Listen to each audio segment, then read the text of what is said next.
Alright, so it looks like Waves is probably one of the first coins that has broken its all-time high, at least within the top 100 cryptocurrencies. As you can see on the daily, we have wicked to $43, surpassing this all-time high of $41, although not by much. But the biggest thing here is we don't have any resistance above us because there is no price history above us, so this thing could easily blow up further.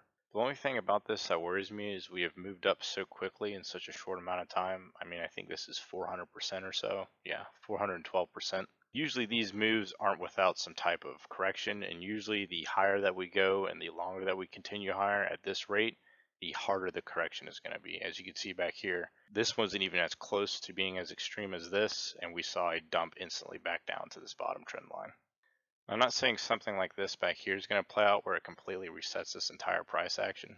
But if we do continue pushing up here, I fully expect that we have a correction at least down to this green box again, if not back down to this green trend line.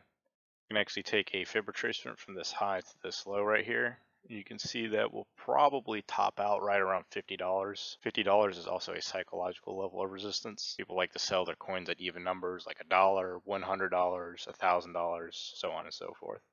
So I'd be definitely looking at $50 for a potential top if you're making a play here. If you look at the RSI, you can see we've been overextended for quite some time.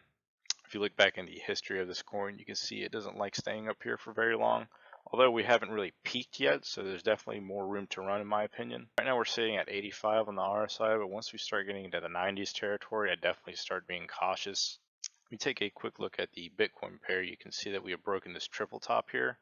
We actually broke out of this green box a little bit, came back and retested the bottom perfectly, and now we're heading back up.